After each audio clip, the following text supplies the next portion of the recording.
Hi, my name's Amanda Morrison, and I'm so excited to be sharing this time with you, talking about some of my favorite things with clarinet.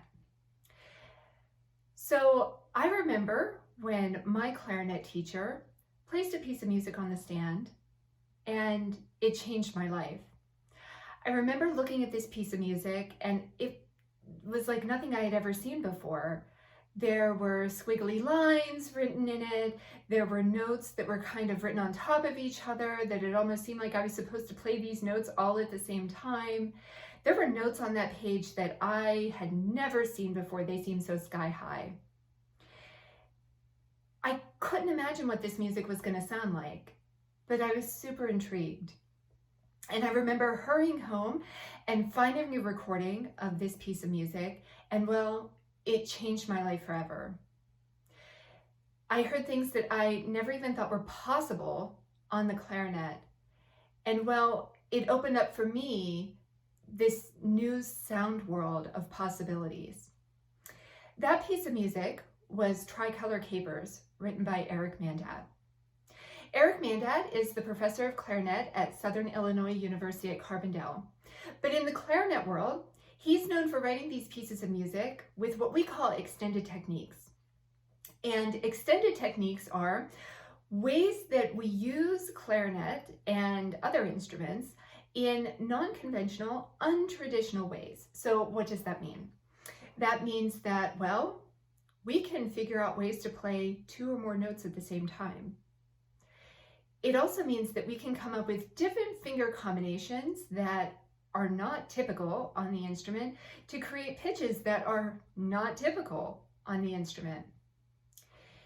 It also means that we can even sometimes take the clarinet apart and put it back together in different unusual ways that create, well, these really unique sounds on the instrument. For me, all of it is just so fascinating, and I love how we can get just so much sound and sound worlds out of one instrument. So today I'd like to share with you one of Eric's pieces called Etude for Barnie, and hopefully we can also learn how to play some of it together. So this is Eric Mandat's Etude for Barnie.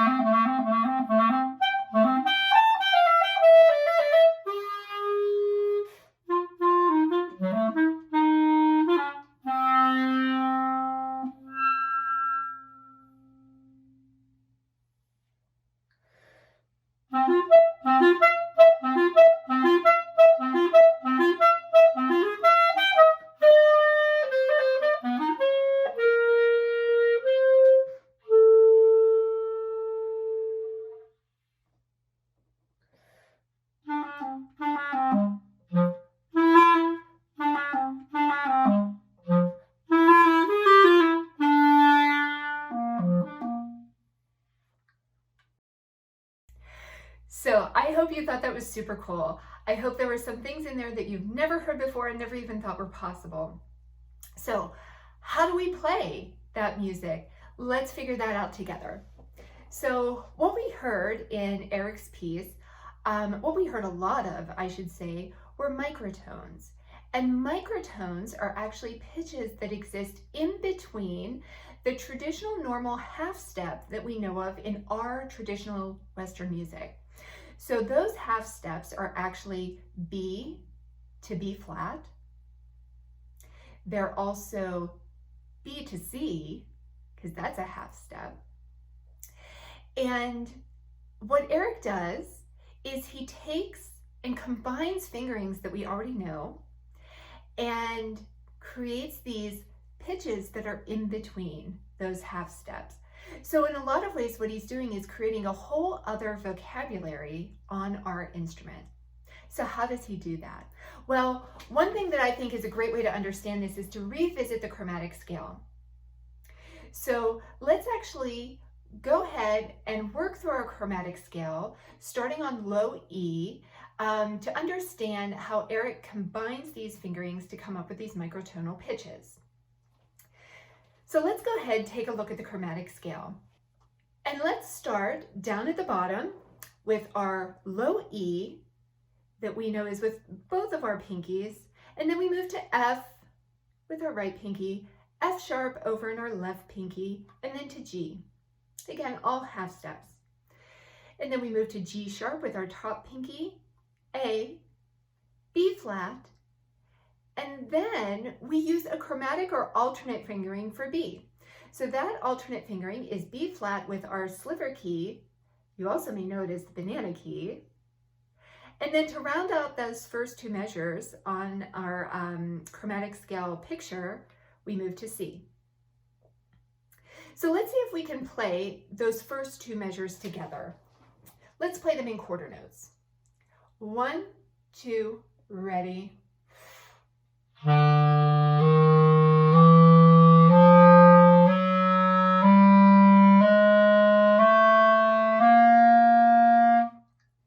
Awesome.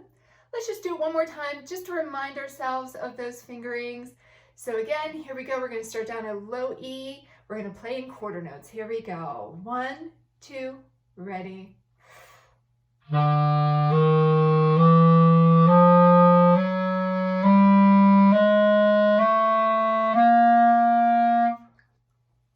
Awesome. So let's go ahead and take a look at Eric's music for Etude for Barnie.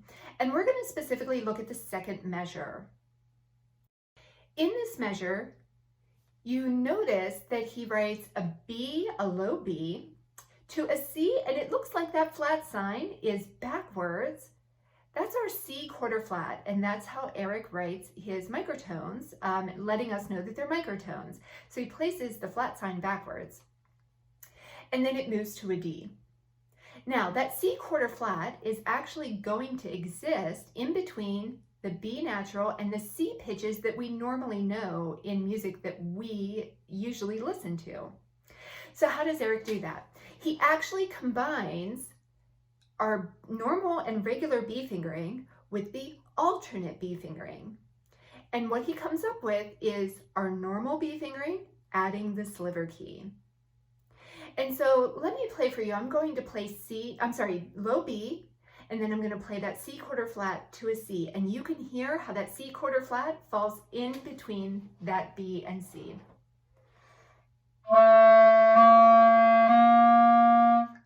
Well, let's do that together.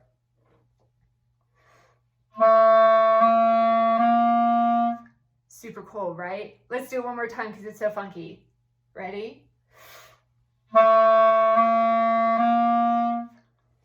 And so what Eric does in that second measure is he actually takes that fingering and he puts it in that 3-pitch combination, B, C quarter flat, and then we actually move to a D. Let me play that for you again. How about playing that along with me? So again, we're playing B, C quarter flat, and then D. 1, 2, here we go. One more time just because it's cool. 1, 2, ready. Pretty cool, huh? And so in that second measure in Eric's piece, we actually play that super fast and repeat it. So it goes like this. You want to try that with me? Here we go. 1, 2, ready. It's a cool effect. And so hopefully what you heard in Eric's music as well is that when he uses these microtones, it kind of blurs the tonality a little bit. You're not quite sure what sound world you're really in. So, I encourage you, if you want to go back, kind of take another look at the piece of music that I shared with you, the actual sheet music, and take a look at all the different notes that he has written in there, the C quarter flats, and looking at the fingerings that he has, and how he, again, uses a lot of alternate chromatic fingerings to come up with these microtonal fingerings. So I really hope you enjoyed exploring these extended techniques and these new sounds on the instrument. I really encourage you to go and look up some more of Eric Mandat's music. He's just such a great guy and his music is so cool. You can look up videos of his music on YouTube, and I really hope you enjoyed just exploring what the possibilities are on the clarinet. I hope there was a whole new world open for you today.